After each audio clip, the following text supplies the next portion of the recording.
along with my other host, Mary Brotherton, and we host All Things Books and Publishing. We are Midnight Publishing. We do not charge our authors to publish their works simply because this is a service that God has put us on the path of doing, and we do it for Him, not for us. With that being said, our guest today is Carol Bellavance, and Carol and I have known each other for a while. Carol is very faith-based, like Mary and myself, and we all believe that things happen for a reason. And when my prior publisher died, I did not know what to do because I had people asking, okay, who's going to publish our books? And God said, yeah, okay, this is now your job. And I don't question God. Yeah, no, that would be like questioning my earthly parents. You don't question, you just say, yes, sir, and you do it. So we started Midnight Publishing in June of 2024. We are working on our second year of publishing authors. Carol and I sat on my front porch and had a discussion. And I'm going to let Carol tell her story because, like many writers, and Mary can attest to this, like many writers, we get afraid to put ourselves out there for fear of rejection, for fear of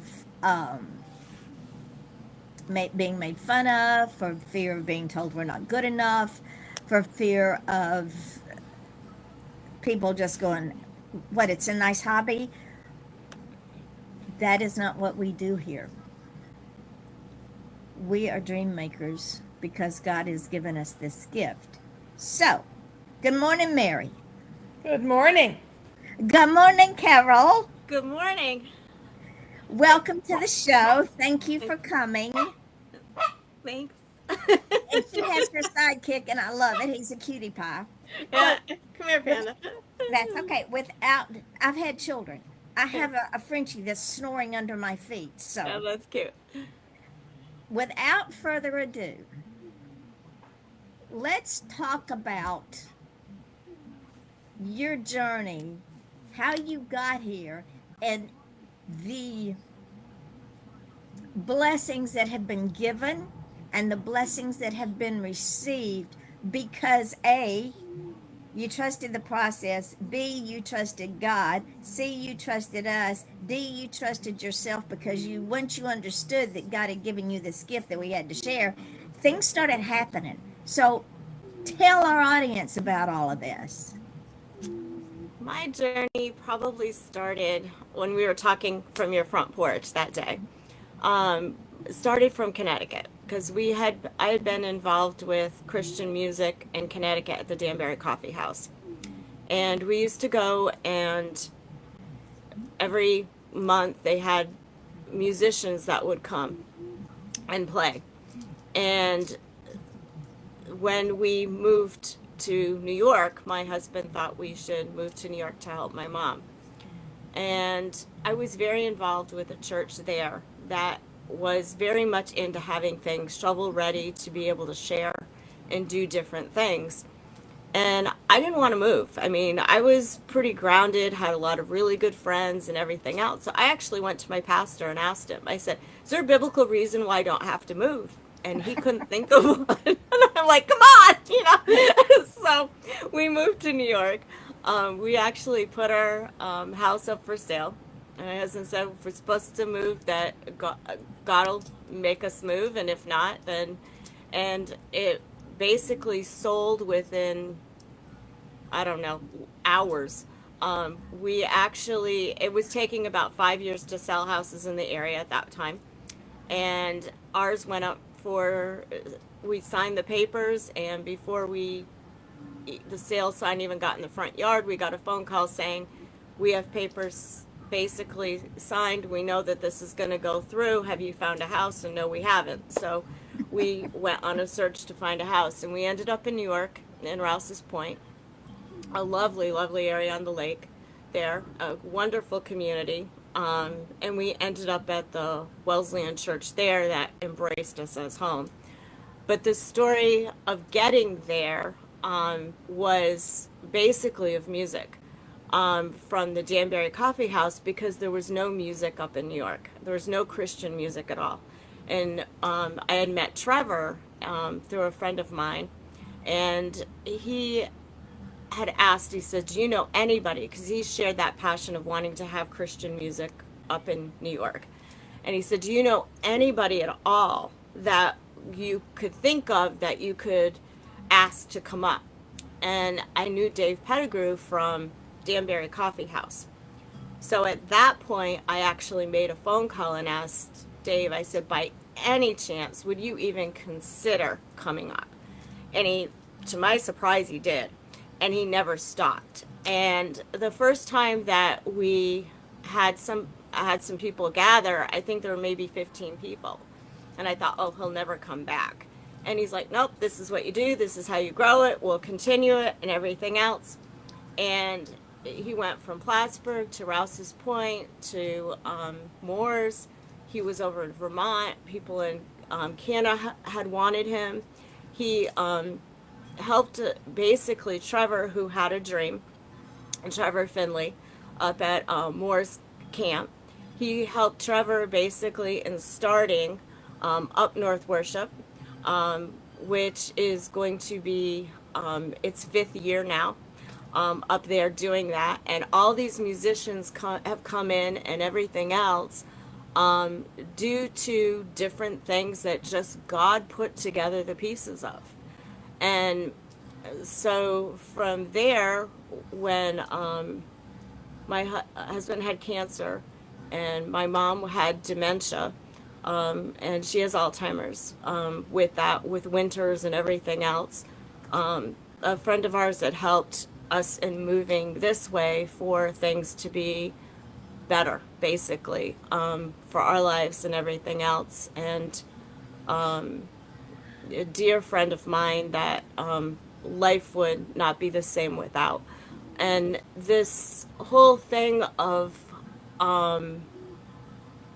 coming down here again was the Christian music and the different things too.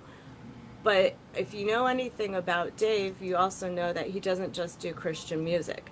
He has where he does podcasts, he does Bible studies underground, he does basically daily devotions and everything else. So when I was in New York, we took some of those and we made them into groups. We did different things with them. And we had different groups that were growing because of it. And it was really cool. And down here didn't have anything like that. So I had actually started to put together some things that were, again, shovel ready, of what you could do if you were to do a retreat or different things. Because I had girlfriends that we used to do retreats with and different things and be able to share that. Well, then I was on Yvonne's porch and we're talking testimonies and we're talking different things. And she's like, you have things that I think are shovel ready, because she had me show her them. And then she says, well, you do realize what I do for a living, right? And I'm like, well, and that's when you gave me the shove of what you thought. And I'm like, no. Like, you can tell your side now. Yeah. So what I told her was this. When God gives you a gift, if you put that gift in the ground and bury it, or you hide it, or you don't go out and make more gifts, then you lose that gift. The first book we did was Open Hearts and Safe Haven Prayers, and she kept saying, I'm not putting my name on this book. I said, oh, but yes, you are. We did. We She talked said, about no, I'm not. I said, but yes, you are. I'm like, but it's God's. And I said, yes, it is God's. God, even the writers of the Bible, especially in the New Testament, Paul's letters, he says, I, Paul. So you know who wrote those letters. There's nothing wrong with taking credit for what God has given you. So with the first book, we said Carol Bellavance, inspired by God. And then the other books started coming, and Carol Bellavance's name is on there because she can't stop what she's doing because God keeps feeding her information. Now, because of this first book, tell our listeners what has happened in New York with that Sunday school class. Well, the first book was actually inspired by me from one of the daily devotions Dave Pettigrew had done. And I expanded on that, wanting to do kind of a shovel-ready retreat with the feet of Jesus, and put it into pamphlet form as well as the book because I just thought it should be ready, and it just really inspired me and spoke to me. And I had asked Dave if I could do it, and he's like, yeah, run with it, please. Just run with it. If you're feeling that from your heart, just run with it. And he was most gracious and just allowing me to expand and do and just run with it. And we added a lot of other things in that book. But that was the premise of that. I think when you're talking about the Sunday school class, I think it's the one with the grounding of holding on to Jesus through the storms. And that one was actually written with pictures that are actually from Rouse's Point, where it's from the docks, it's from the piers, it's from the sailboats, and how the sailboats can rock, and they can actually end up on rocks if you have really bad storms. The docks will go up and down, they will stay, but they're going to move, and then you've got the pier that's rock that doesn't move at all. And what are we grounded in, and what is our faith grounded in, that when we have the storms of life, that we're not going to be rocked around so much that we're completely destroyed and we end up on the rocks. And sometimes we do, and sometimes we end up rocking. But how do we get to the point that we're grounded in that faith where we're more of the pier than the other, regardless of what's happening around us? And that's not always easy. But when you think of it as adults and us doing this, it's like I just wanted my Sunday school class that I had in New York to be able to feel God in that every day because of what's happening in schools, what's happening in the world. And it's just like my hearts are always with them, even though I'm down here, and I just wanted them to have that to be able to hold on to. So that's where that book came from. So, and I had one of the mothers call and tell me that their child, let me put it that way, was reading this book to them in the car, and they didn't even realize it was my book. And she said, I found out afterwards it was yours, and she says, and everybody needs to hear this. So that kind of touched my heart, making me feel like that's good, because I know it's reaching them and it's giving them something. And that's the idea of it all, I think, is to just enrich our lives and to fill other people. And how, God does that for us, how can we do that for other people? And just being able to pass that along. And that is part of service. And we are put here to serve using whatever tools that God has given us to serve with. Carol happens to be able to put it on the page in words that young people relate to. And that is a gift within itself, because generally young people don't listen to anybody, especially adults. It's not until they get 40 years old they understand, yeah, mom and dad weren't so stupid after all. But Carol has this ability to relate to these young people without judgment, without condemnation, with, I don't want to say simple wording, because that means that the young people are stupid. That's not the connotation. It is wording that they want to turn the page. They want to know more. behind holding God's hand through the storm, easy, easy to understand. Perfect, Mary. Carol then gave me 2 books at the same time. Advent, which talks about Christmas and the candles and the wreath and what they symbolize, and then what is Lent. And as soon as those books hit, I went on our sales, and what is Lent just went right through the roof, because it's getting that time of year. It is getting Easter, and we all know the religious connotation behind Easter and what happened during that week of Lent, the Passover.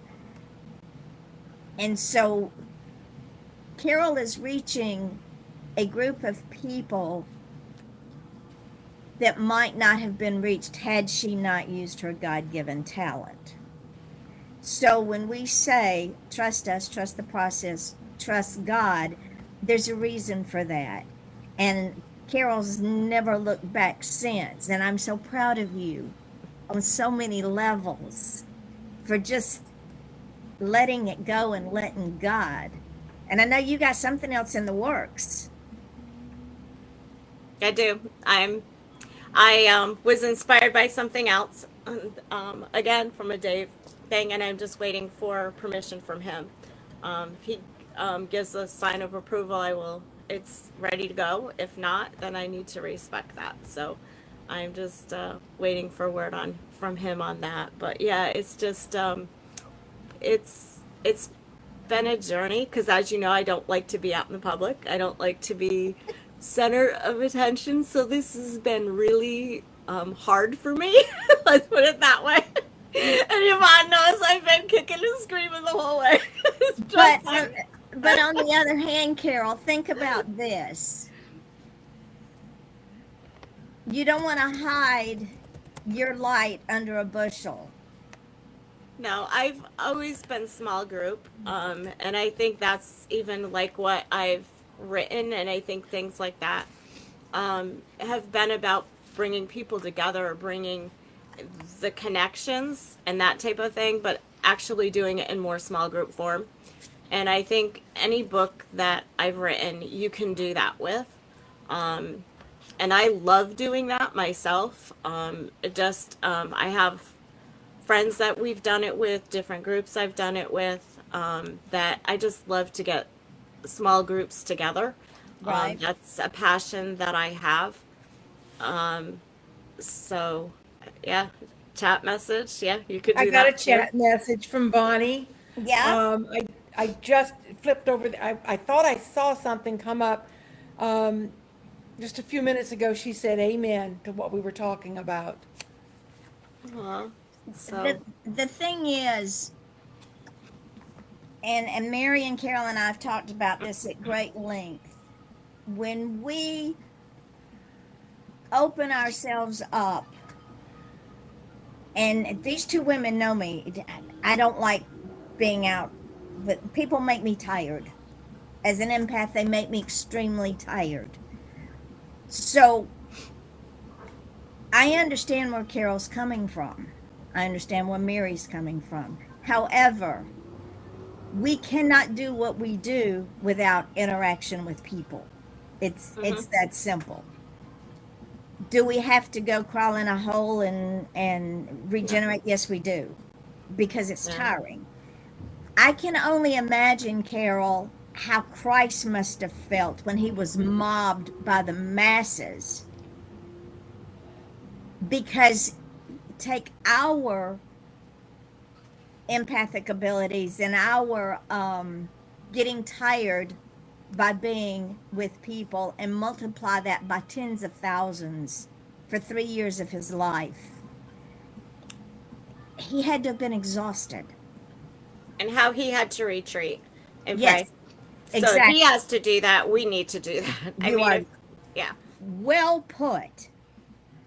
So, ladies and gentlemen, when we talk about this being a God-driven publishing house, it's very God-driven. it has brought us people that God saw way before I ever started this. Carol's journey started up north, Connecticut, New York, Florida. Carol had no idea when she got down here that she would be where she is today, but God knew it. Yeah. Chat message, okay. Again from Bonnie. I can relate, Carol. It's hard to put yourself out there. It's uncomfortable at the same time as being humbled by the grace of God. Amen. Amen. Amen, That's indeed. so true. I mean, it's very humbling. Um, and yeah, It's it also definitely puts us in our awe-inspiring. uncomfort zone.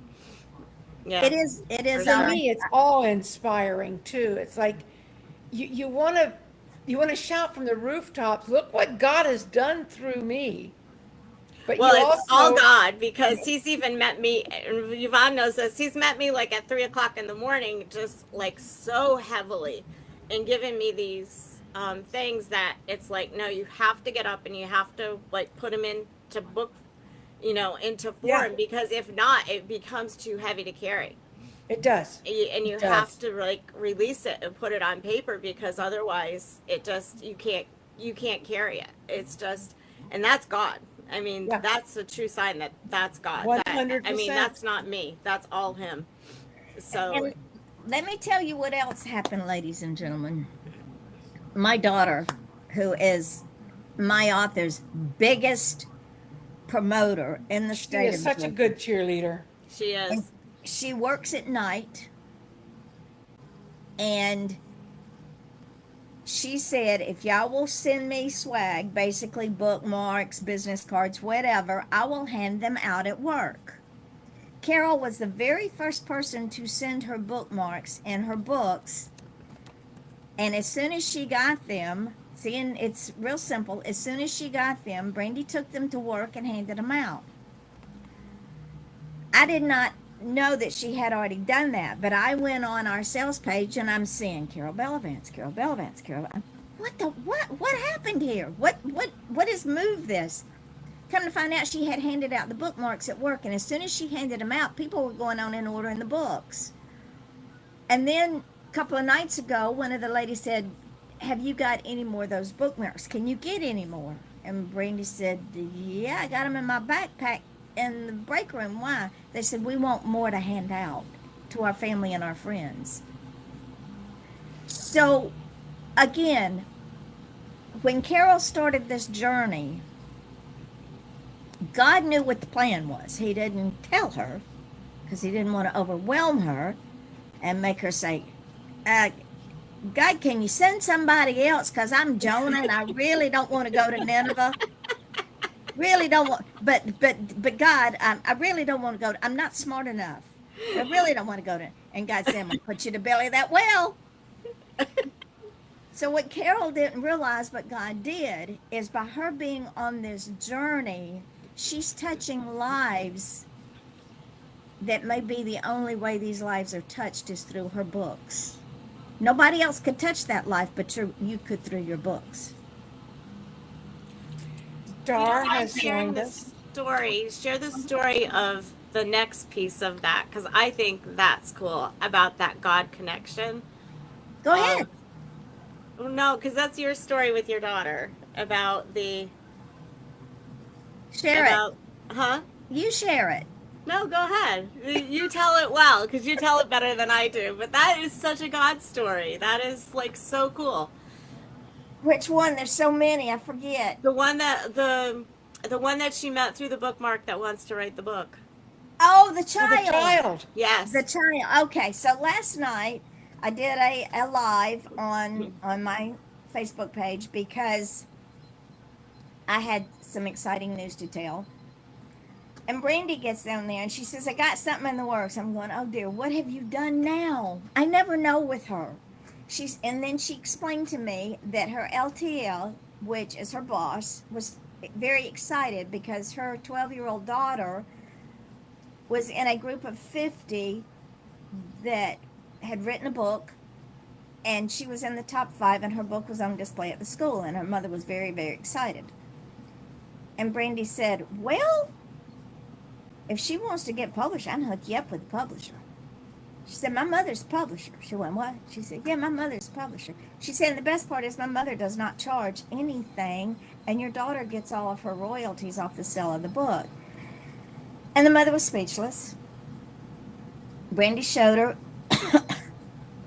some of our stuff. And so she was going to go home and talk to her daughter. Now, if this comes to fruition, then that will be our youngest author.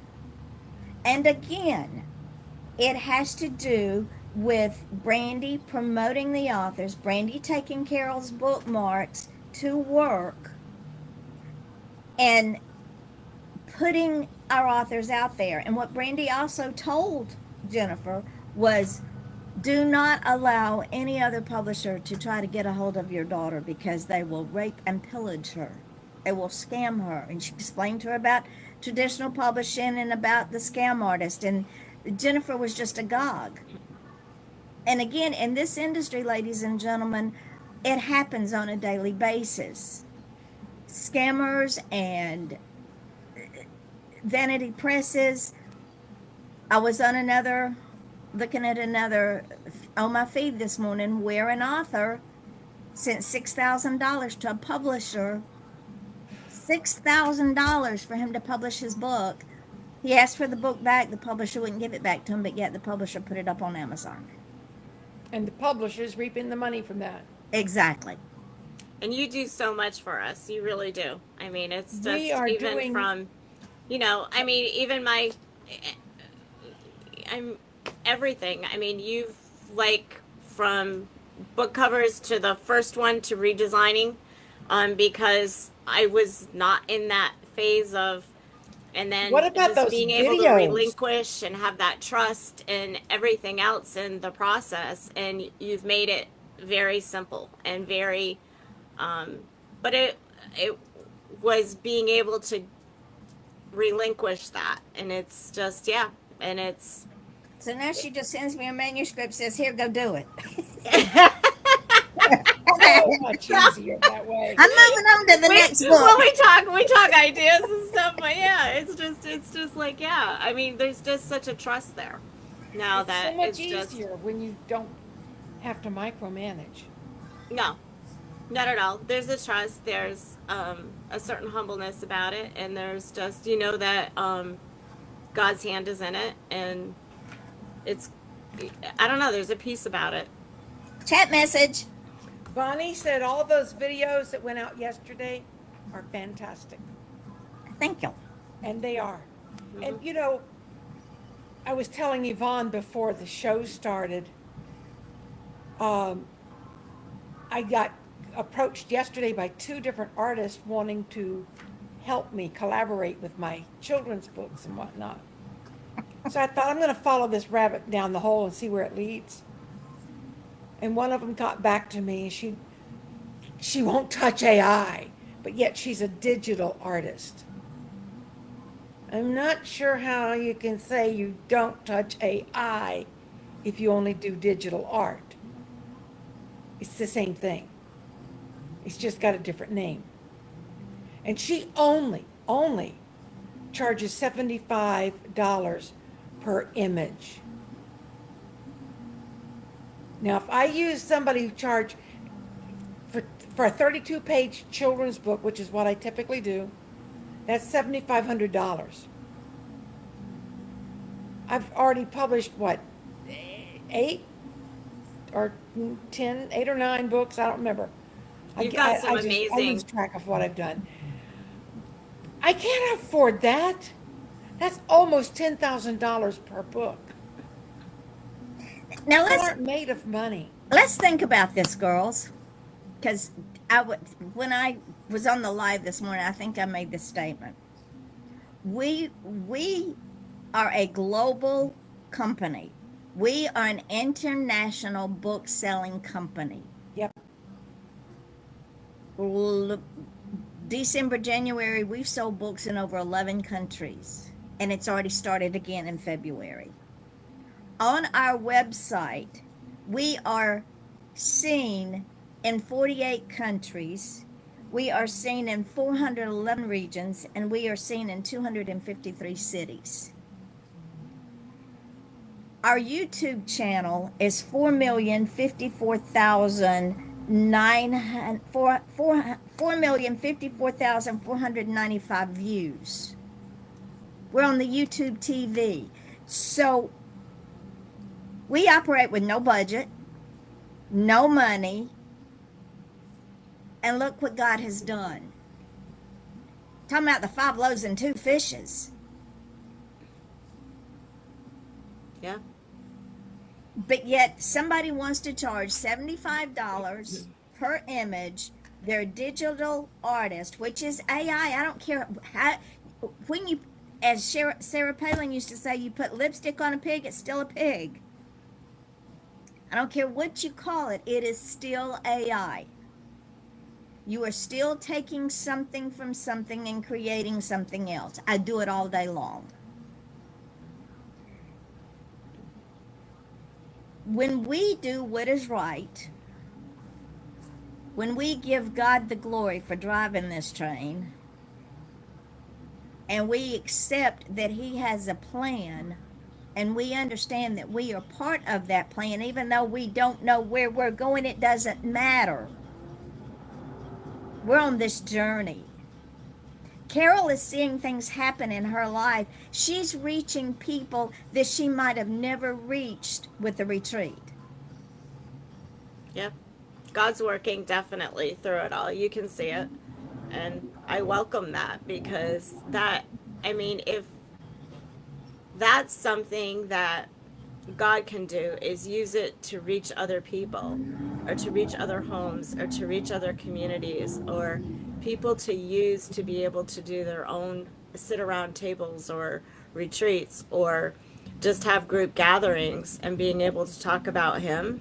How awesome is that, that God's using it for that? I mean, if He can use it for that, that's worth any uncomfort or any uncomfort zone I'm in, to be able to do that.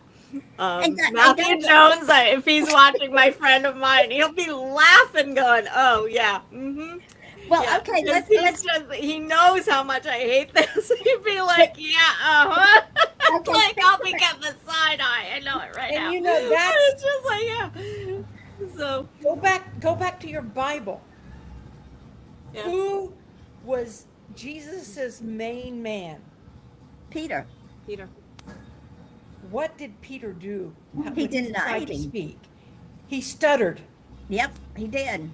Jesus uses those who think they are the least to help promote His word. But I have to share this. I have to share this. I Oh, just Peter's did the the math. rock. Okay. The cities, Yeah. the number of cities that we are covering compared to the number of cities and towns in the United States, we're in the top 1.3%. I rest my case. I, That's God. it blows my mind. It Yeah. absolutely blows my mind. Well, Because if you had, you right here, I know people look at us and they might not believe this, but there are 3 introverts right here. We would rather stay home, sit in our cages and do our little thing and ignore the rest of the world. But we are putting ourselves out there because this is how we serve God. yep.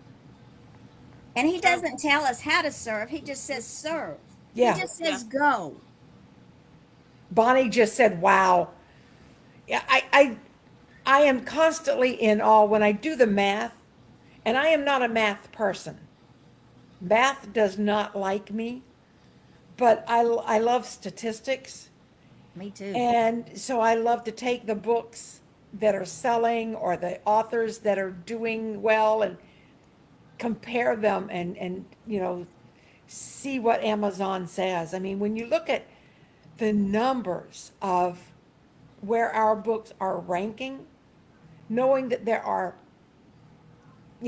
Yvonne talks about 4,500,000 some odd thousand views um, You, on YouTube. YouTube. That's 4 million. There are more than 44 million book titles on Amazon. Probably closer to 45 million by now. And when you look at somebody's book ranking, and the only one I can think of right now is my Ramonda's, and that's a God thing if there ever was one. Number 43 in her category. Now, I don't know how many books are in children and adolescents asthma. I dare say it's tens of thousands, at least.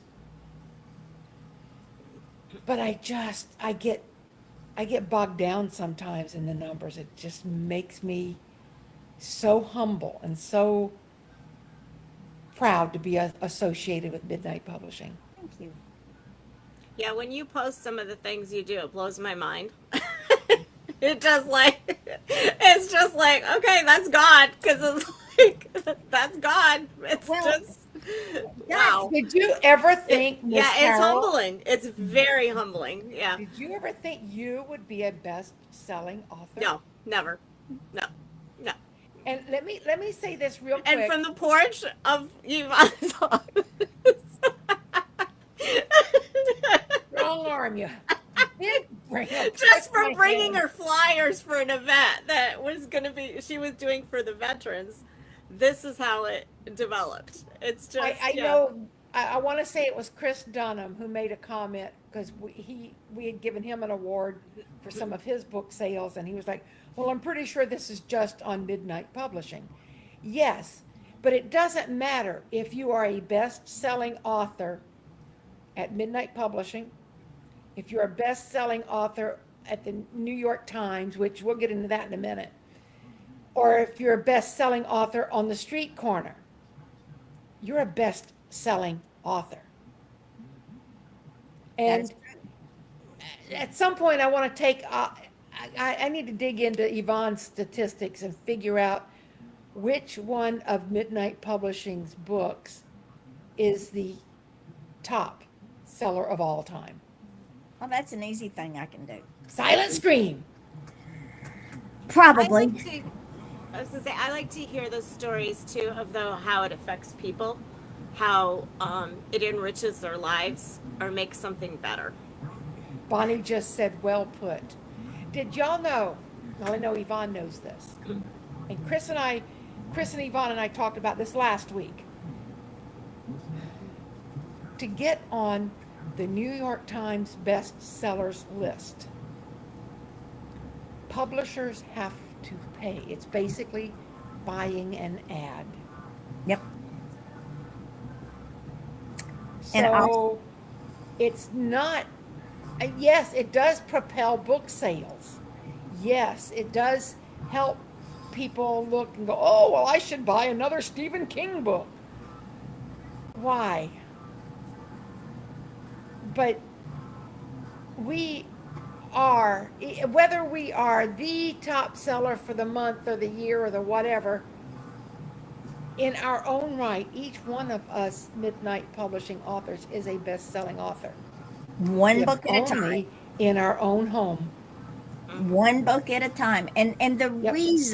reason we feel this way, ladies and gentlemen, is when I started this journey 20 years ago, indie authors were dirt under people's shoes. Nobody wanted to read an indie author because we were not good enough. Well, I lived with that stigma all my life. So a group of us got together and said, watch us. And I've told this story before, and I'll keep telling it until it resonates. There was no social media.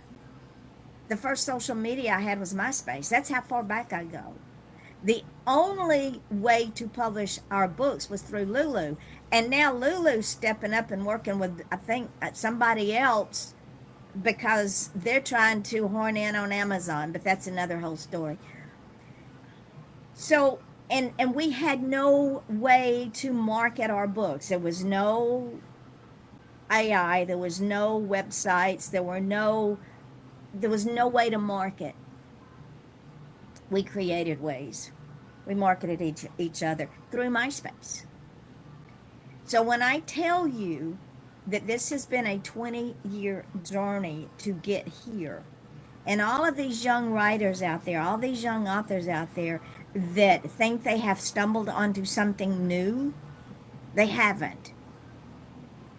Because independent publishers go all the way back to Poe and Shakespeare. They were independently published. Poe even had to start his own publishing house to get his books published because nobody would take him. So to get here, the journey hasn't been easy. But if it's easy, then it's not worth doing. It gives me an appreciation for the authors that need a voice. That God is saying, okay, I don't care what it takes to get Carol Bellavance on board. You get her on board. Threats, promises, waterboarding, arm twisting. You get her on board. Cups of It coffee. wasn't that bad, no. Because I have a plan for her.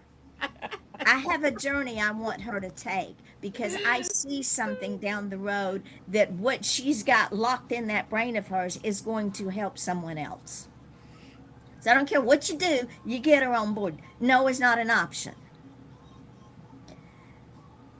It was a journey, but I can be tenacious. And when I tell y'all that I know my flaws, opinionated, domineering, overbearing, I used all three of those on her. Because those I became needed a huge push. yeah, those Carol, were But my I'm grateful. But I needed that huge push. did. I wasn't easy. No. I needed that push too. But it worked because even though I used those flaws, they were not done in an abrasive manner. No, not at all. They were done quietly but firmly. Like, Bonnie's laughing in the chat, y'all. Yeah.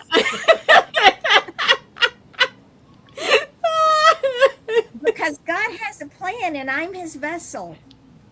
And if I don't do what he's asking me to do, then all the blessings that I have received, I lose. And I'm kind of selfish. I don't want to lose my blessings. I want to give blessings. And I don't want to lose the blessings that God has given me. Thank you for the push. You're welcome, my darling. Many pushes. Bonnie's like me too. I know that a lot of us needed to be, dragged into midnight publishing, kicking and screaming almost. And that's being kind. I'll never forget the day that I was spiraling out of control, and she just looked at me. She said, "Mary, stop. Just stop."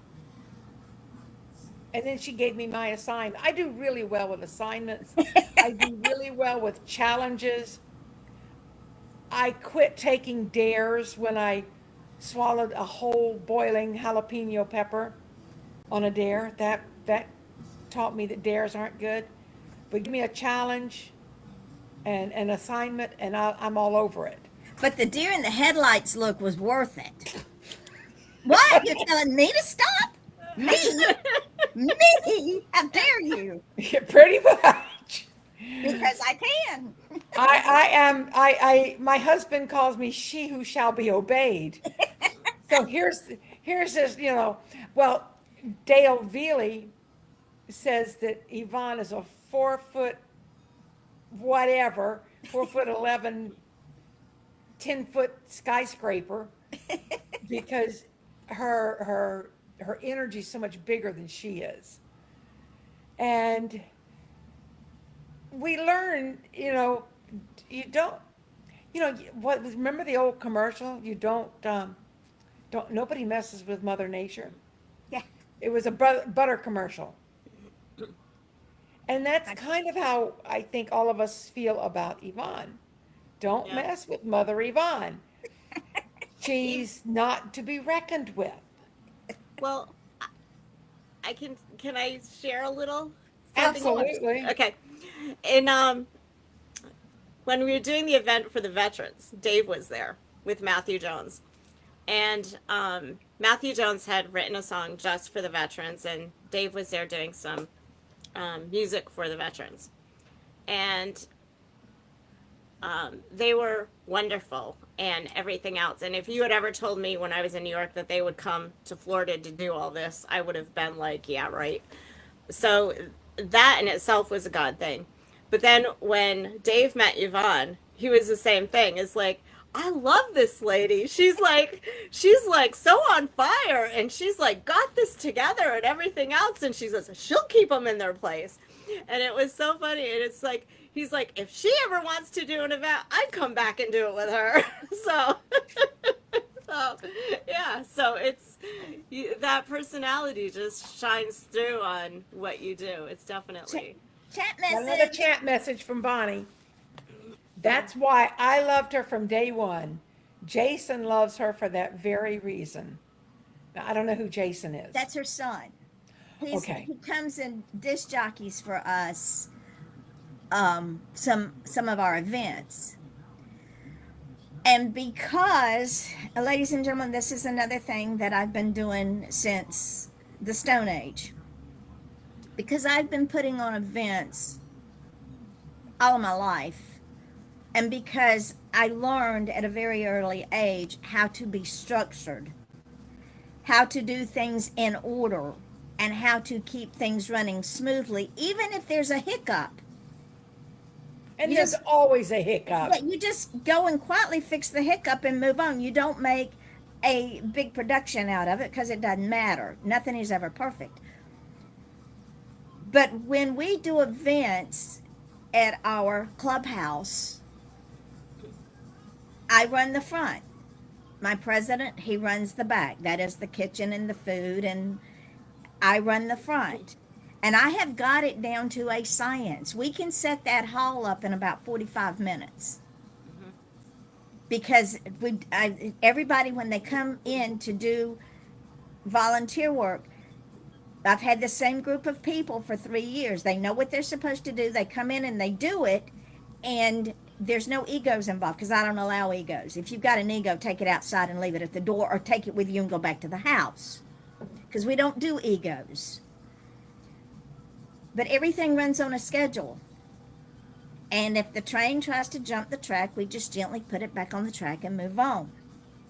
That's the way that we run Midnight Publishing. That's why I say you get asked 2 questions when you say you want to come on board. Do you trust the process, and will you trust us? And if the answer to either one of those questions is, well, maybe, I don't know, but I'm going to say, sorry, can't help you. Because this train runs on this track and we're not going to let it derail. Number one, when you send me your book, be prepared for me to do your graphics, be prepared for me to do your cover. Be prepared to have a conversation.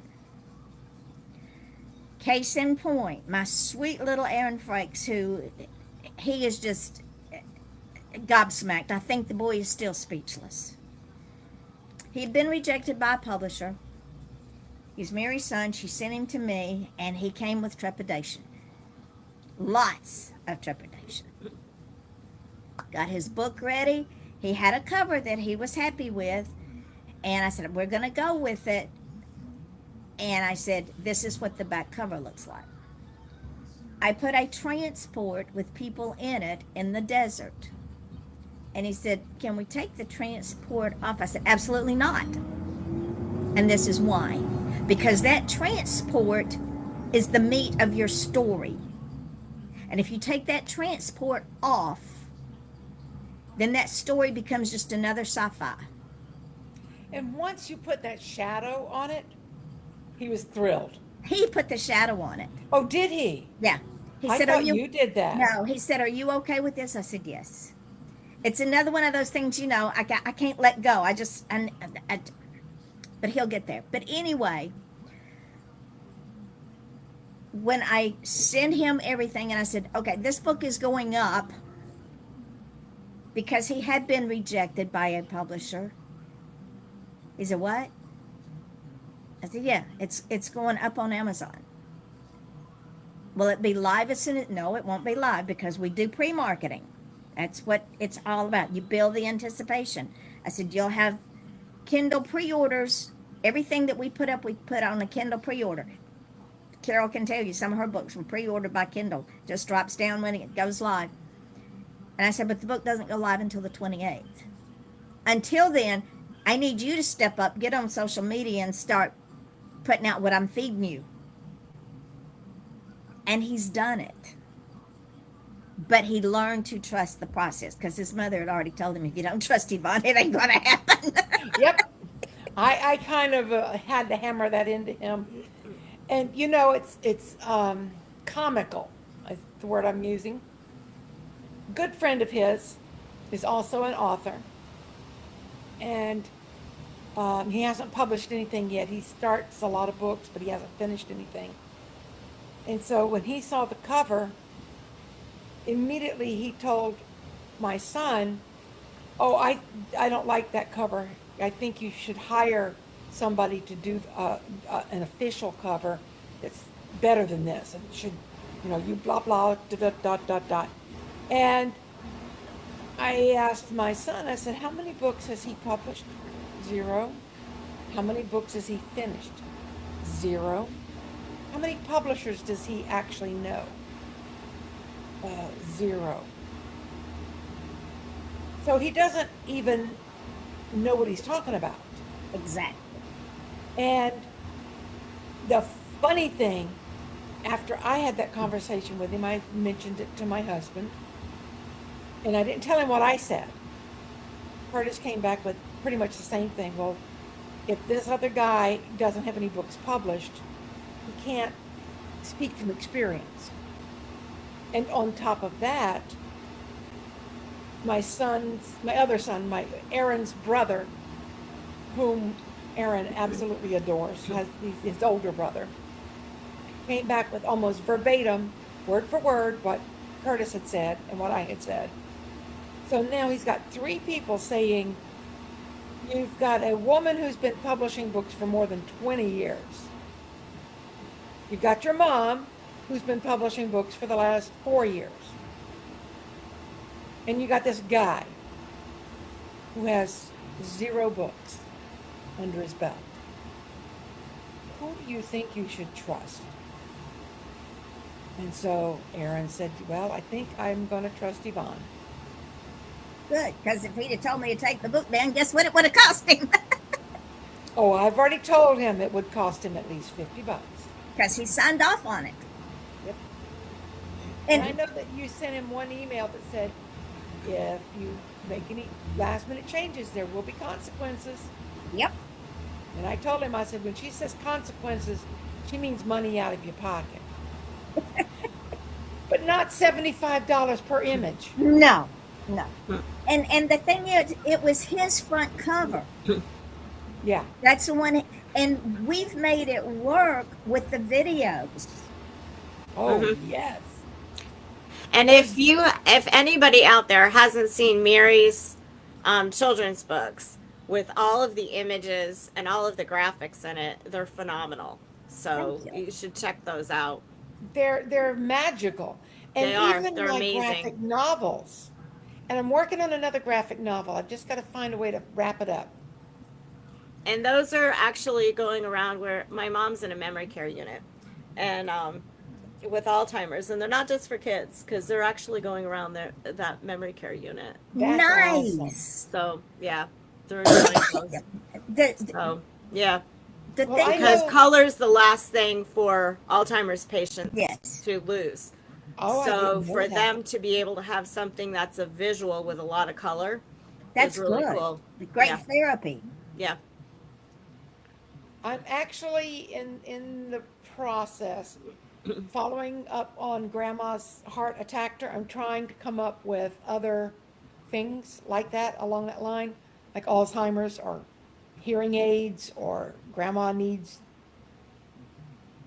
grandma can't see anymore, whatever.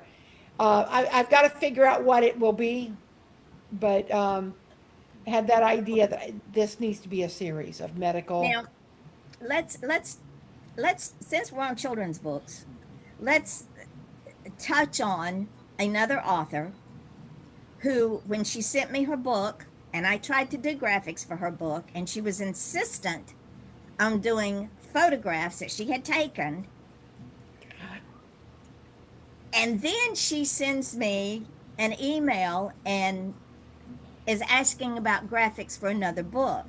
And she wasn't clear, so I thought she wanted to redo the first book and me, because I saved it. I didn't get rid of the layout. And so I sent it off to Mary. I said, "You're going to have to answer this because I'm not having this conversation. We already had this conversation." So Mary, I'm the muscle in the organization.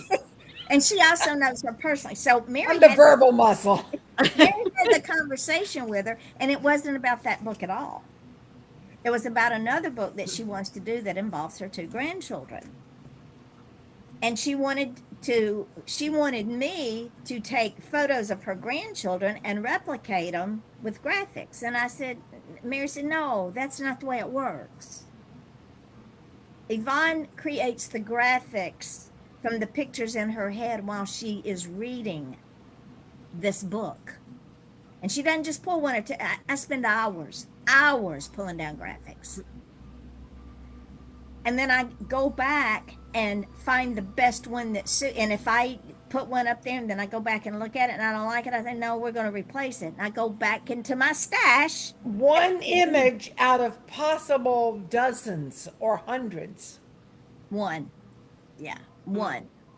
Mary's got the images for her books that I didn't use, especially if I could be a giant. Yeah, those generated such crazy images. It was wonderful. Yeah, because you can use them for advertising, for marketing. But once it was explained to her that this is how I work, now she's ready. As soon as she gets the book written, I'm sure she's going to send it. But again, it took seeing the results of what I do through God and the talent that He's given me to make books come alive. The same thing with Anata. Anata sent me her book. I sent it back to her and said, "Okay, this is how it's set up." And she said, "Well, I really would like to have it like I did my first book."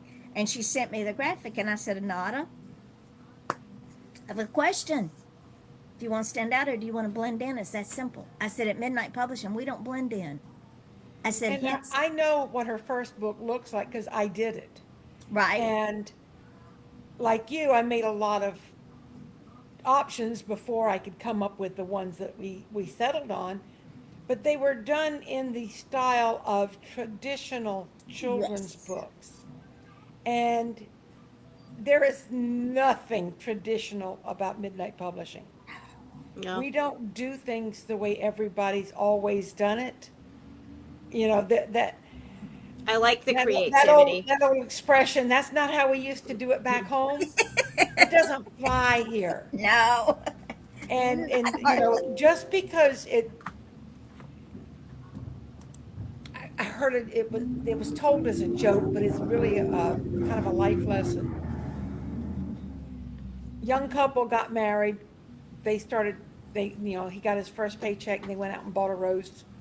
And the first thing she did was she cut that roast in half and put it in the pan and baked it. And so the husband said, "Why did you do that? My mother never cooked it that way." She said, "I don't know. I'll call my mom and ask her." So she called her mother, and her mother said, "Oh, I don't know. That's just the way Grandma always did it." So the girl called Grandma. She said, "Why do you always cut your roast in half before you cook it?" And she said, "Are you still doing that? That's ridiculous." She said, "We did that because Grandpa and I couldn't afford a pan big enough to cook it in." Oh, wow. So, there's a lot of reasons that we do things the way it's always been done, but that doesn't make it the right way. Yeah. And so at Midnight Publishing, we have a big enough pan to cook our roast in. We don't need to chop the wings and the legs off of a turkey to cook it. because, we can put it all in one pan. Whatever we do, and Yvonne is always finding the newest innovation. She's always out there. If she's not actively working on one of our projects, she's looking into new information, or she's exhausted and her blood sugar's dropped and she's passed out for a day. And that doesn't happen often. I can But say, I was going to say, I can say too that some of the things I've seen too, like even with my first book, we thought that the back cover was going to be one, and then you run into things too where Amazon will say, that's nice, but you can't do that. So then she comes up with these different creative solutions on yeah, how to be able to then make sure that it gets to Amazon and they accept it too. So because of the limitations that they have or the colorings or whatever, and she's very good at being able to do that and get it out there so that our books are out there. So and that was something that I mentioned in that email to the one author who wanted photos. Amazon is so strict on what they accept, and living proof. Oh, I yeah. worked. we've I worked worked we've with worked Linda, through that. Linda Yeah. Humphrey's cornfield flyers, off and on, more on than off, for a whole year to try to get it to be accepted through Amazon. She does that Every quickly. time. She doesn't take a year. She does not take a year to do that. She knows the No. ramifications. She knows how to. We worked it and reworked it, and it's like, okay, well, it was going to be a spring cover with yellow on the back. It ended up being more fall with orange, and it's like we've got from sunrise to sunset. That's okay. That's going to work. So Yeah. it just, but we talked it over, we did it, and it's just you made it It easy, and works. that was not something that was an easy thing for you to do because of Amazon. So, and Yeah, when I gave her the it was just like, files okay, for we're just gonna Linda's, make it happen when we did.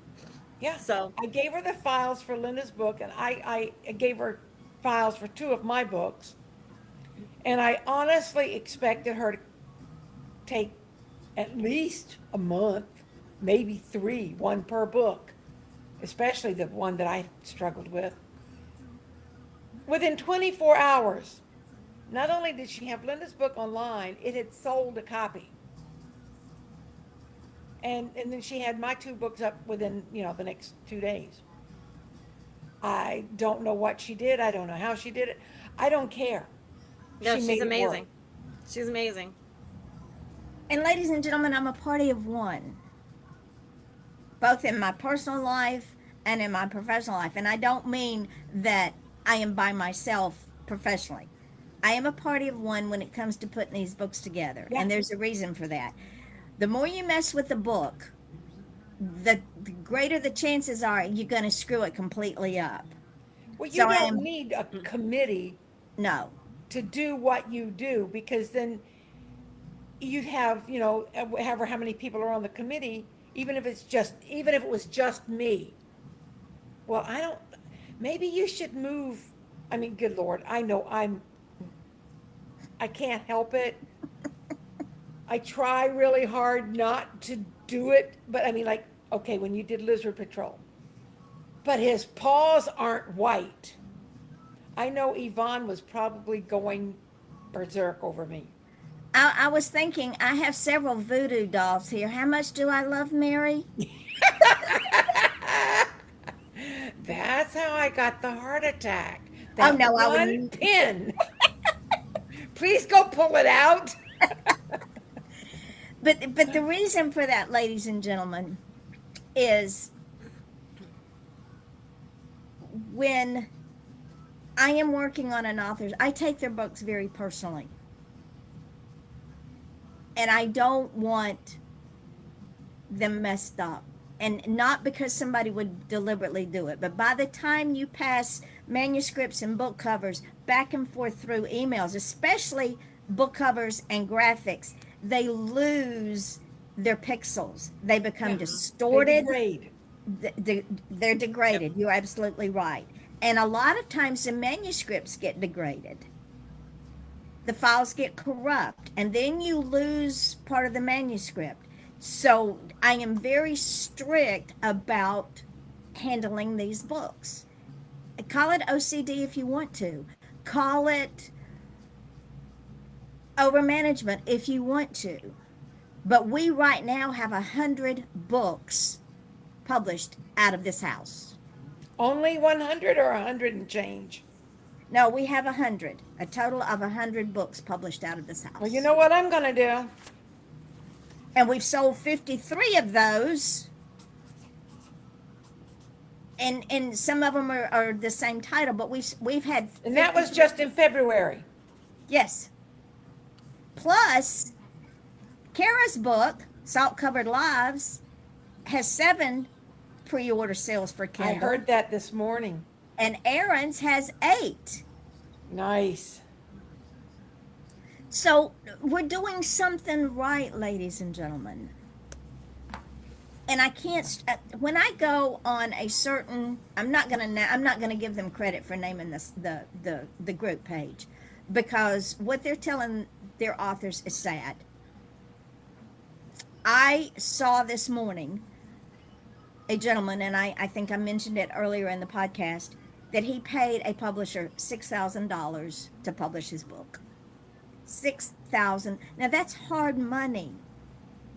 And then he asked for the book back for whatever reason. I don't know what happened, but apparently he found out this publisher was not what he purported himself to be.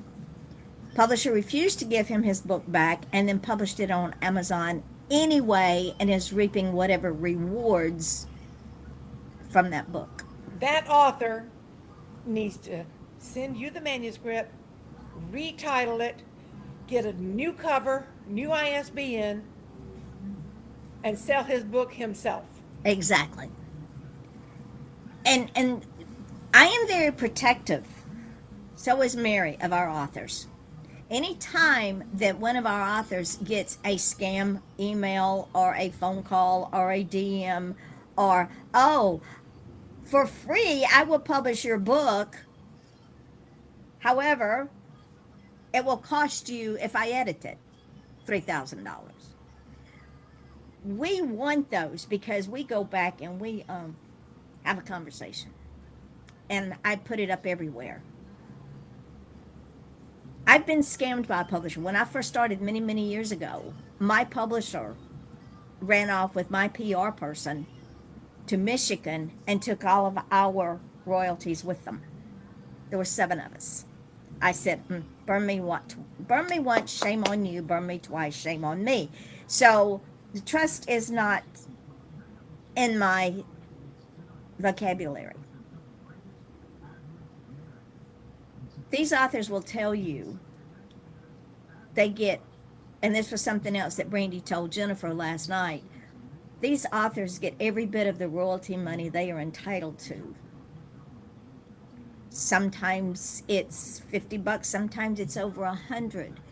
Sometimes I hold it until it gets at least $50 because PayPal likes to take their little percentage. And it's also more rewarding for us as authors to get a check, well, not a check, but a PayPal transfer of $50 than to get 5 transfers of 10. Right. I would much rather get this big $50 check. Because every time, what, baby? I was going to say, for me, it's not really about the money, because it's more of the passion of what you're printing. But also, any of the monies that I'm getting are going to a separate account so that they can be used towards doing group things or doing music concerts and different things in our areas and bringing it to the local community. Because that's what I want it to be about. Because it's about what God is doing in our own communities and how can we support that. There you go. I started doing, I'm sure you've seen them, they just started doing a Midnight Publishing Q&A. They're like bright purple, and they have the logo on it, and it's always a question with an answer about various things. And it was started because one of the authors does not accept any money from Yvonne. She refuses to accept any royalties, And another author said, well, I still think I should pay you something. And I thought, why? Okay, you want to pay us. Yvonne doesn't want your money. I got medical bills. You can send it to me. But Send her coffee. Coffee I'll take. but no, what I thought about was, why don't you, if you're really serious about you want to pay Midnight Publishing, there are options. Go donate to your local library. Go to a local school and read, volunteer, or donate to your adult literacy program. Those are three options you can do that if you feel like you need to, you've got so much money, you want to just give it away, those are three options. There are plenty of charities out there, but those are three options right off the top. And ladies and gentlemen, there's a couple of reasons that I absolutely refuse to charge my authors. I know what it costs for an indie author to publish. I also know what it costs if you are unfortunate enough to be picked up by a traditional publisher. We had an author on here who had been picked up, and she wound up in debt for thousands of dollars because they gave her an advance, a 5-figure advance. They also paid for her marketing. She got free books. They paid for her editing. But guess what? All of that came out of her advance. She also did not sell enough books to cover the cost of that advance to her, so it was charged back to her. And her royalties, folks, were 3%. She got, so if the book cost $9, she got 30 cents. Yeah. At Midnight Publishing, if your book cost $9 to buy, the retail price, Amazon's going to take $3. Guess what? We get 6. We get what's left over. And there is a printing cost, and it's a cost of doing business. But Amazon also says, do you want 30% or you want 70s? I always do 70% for my authors. And I always charge enough for the books that they're reasonable for the reader, but that my authors make money. Whether it's 1 book or 10, they're going to make some money. They're not going to make 40 cents. They're going to make $3 or $4. And that's important because a man is worthy of his hire. Also, this author who worked with one of the big 5 publishing houses, not even the big 6, she was in one of the top, who was making 3%. She got an advance. Those bookmarks that you send to Brandy, Carol, she couldn't have done that. She would not have been allowed to do that. If they did grant her permission to give away bookmarks, she could only do it up to a certain dollar amount, and then she had to stop. So they might say, well, you can send her 15 bookmarks. It's crazy how the big, authors think, oh, I have to be in with a big publisher. Well, the only way to do that is through an agent. Well, And that's a whole other problem. Levon and I have talked about even this summer. I've been invited to go to back to Up North Worship to do a table to sell books. And Yvonne had asked, I had asked Yvonne if I could use like Midnight Publishing, which is how some of this stuff started with all of this. Hold on, let me get rid of this. But with that, we did this where it has the books, but I can do the Midnight Publishing on it. Absolutely. Absolutely. Because That's she's awesome. like, yeah, definitely, do that so that it's the Midnight Publishing because it's the community of that doing that. It's not, so that's where there's so many advantages to being with a small publishing company, but also with somebody that the reasons for why they're doing it. And Yeah, time If and it's notice- if it's directed by God and God is doing it and God is putting His hand in it, then you know it's gonna be okay. yeah. But if God doesn't have His hand in it, watch out, because it'll that's get when, derailed. yeah. The And- sad part with this particular author is she has never, ever, ever, ever received any royalties until she got her first royalty check from us. And she's been out there in the long time, publishing world for a long time. since the 90s. And when she was with this big house, they asked her to do Gardening for Idiots or Idiot's Guide for Gardening or whatever it is. That series. And she had to co-author it with another person. Well, this other person didn't do their job, so they gave her 12 days, 17 days to do 12 chapters. And then when she sent it in, their editors ripped it apart and rewrote it. She's the expert, but their editors rewrote it. Ladies You and don't gentlemen, do that. no, you don't. And you When- don't do that. You No, don't and do I- that to your no. authors. No, you don't No. do that at all. It just, When- it is what it is. When I edit a book, I only edit for grammatical errors, for punctuation errors, and for the flow of the book. And I got into a discussion with one of our newest authors because when she sent me her book, she had conversation, she had action, she had conversation, all in the same paragraph. And I said, that's not going to work. And the reason it doesn't work, it's too hard to read.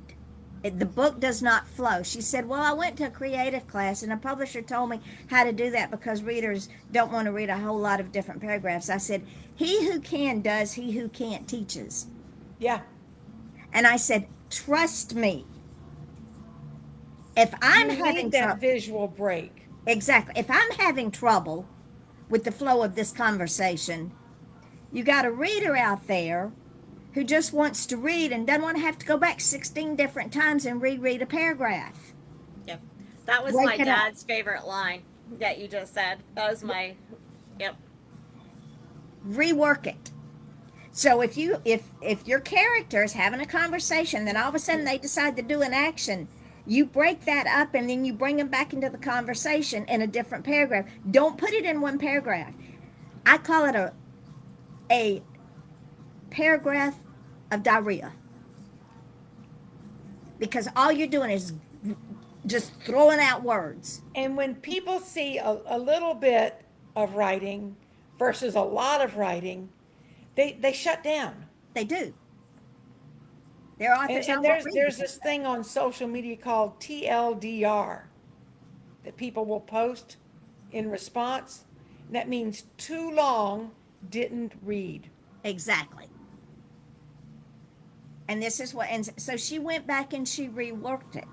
And she said, Yvonne, I went back and reread it. I understand what you're saying. Because it is not cohesive. You have to, when you're writing, you have to understand you're not writing for yourself. You're writing for the masses. And go ahead. That reminds me of this one author who you asked me to email on behalf of Midnight Publishing, because her comment was, I want to write this book for my grandchildren. I basically said, then go to Office Depot and print it out there. Because if you're wanting us to print a book, publish a book for you, your grandchildren are not the only people that will be reading it. Exactly.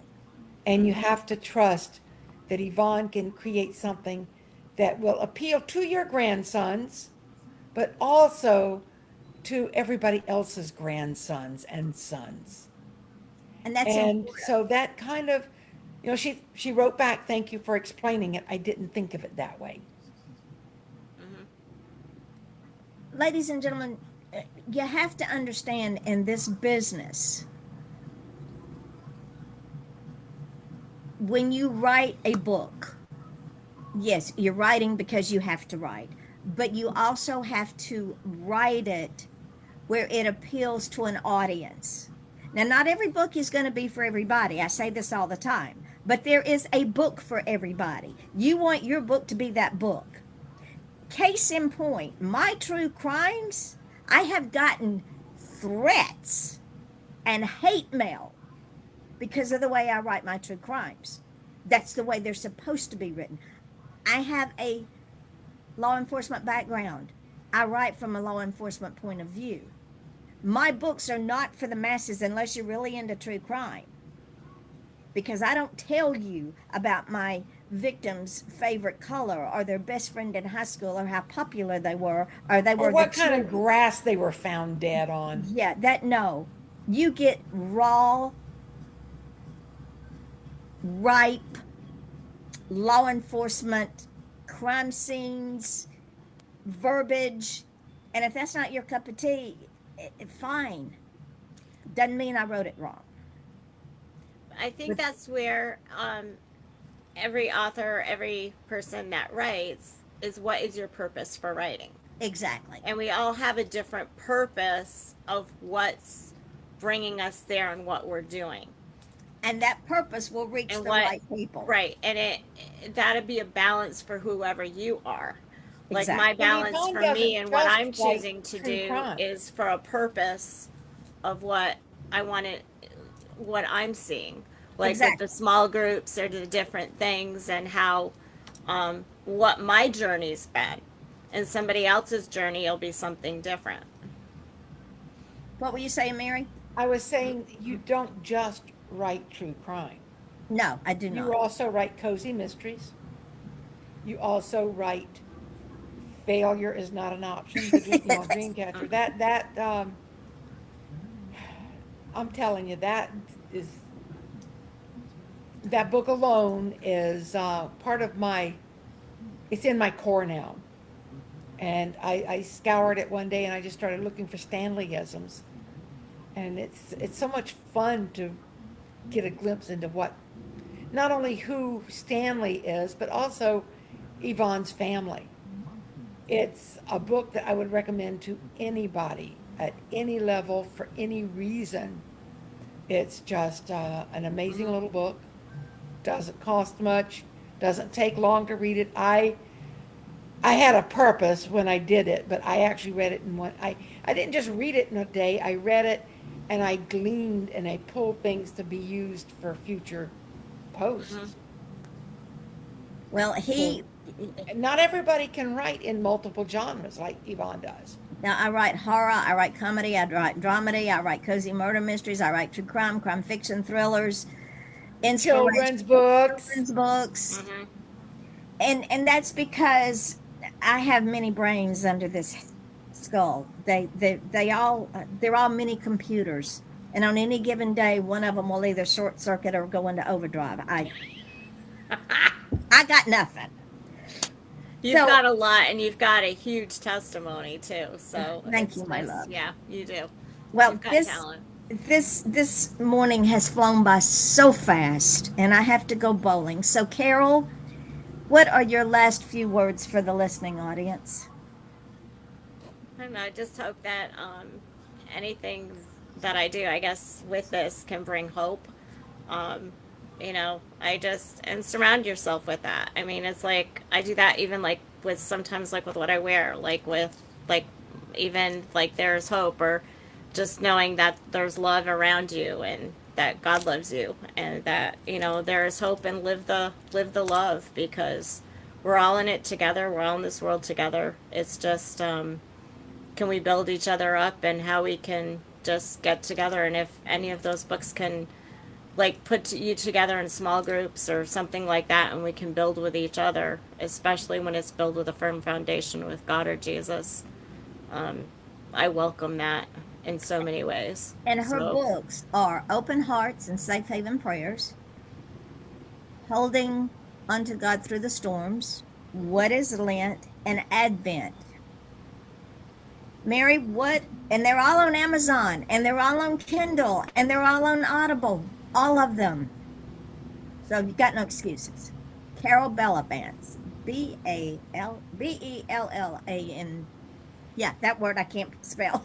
See? Bellavance. Thank you. Short circuit. Yeah. It's okay. I got a Mary, message from Bonnie. yeah. Thank you, Carol. I'm going to suggest your books to our women's Bible study. Aw, Nice. thanks.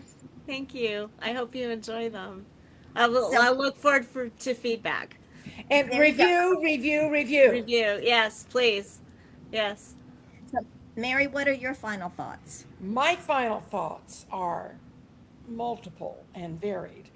Number one, we have a class coming up on March 10th about scammers and spammers and how to make them work for you. Yep. Number two, trust the process.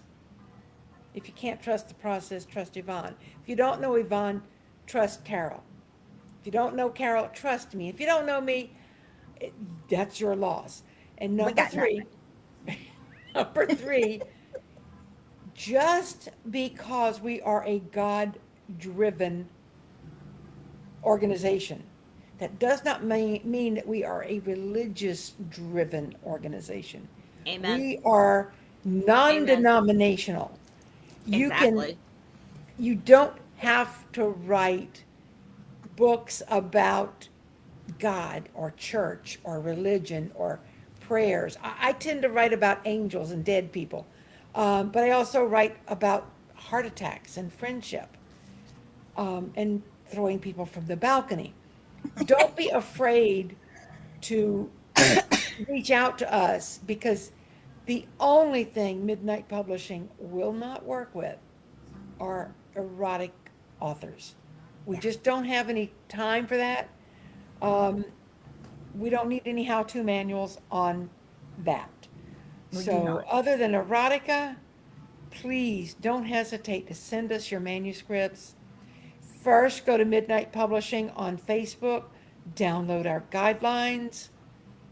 There's several things that you can download. I forget what they all are right now, but there are several things that you can go and find up there in the pinned comments.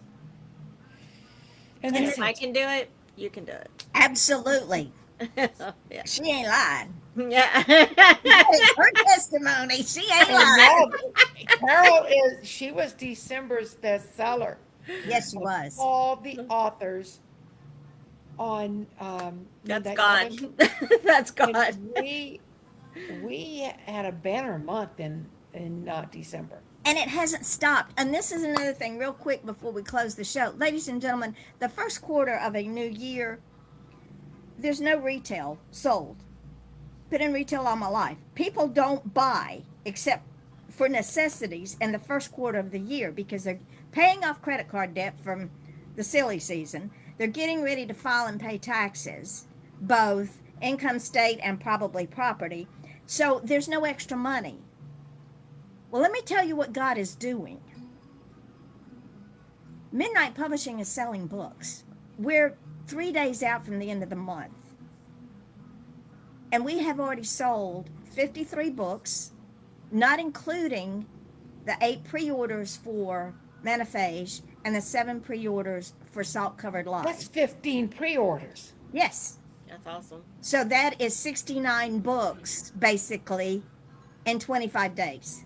And I'm sure it doesn't count the one that I was told this morning was just ordered It's on in there. I saw Australia it. from the balcony.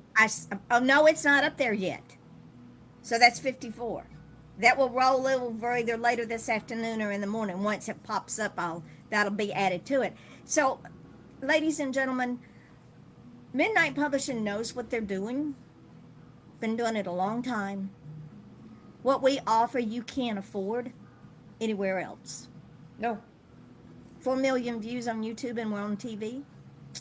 You can't buy that kind of marketing. And that man who was scammed out of $6,000 Exactly. by a publisher that stole his book, basically, Yeah. certainly is not going to give that author any kind of promotions. No.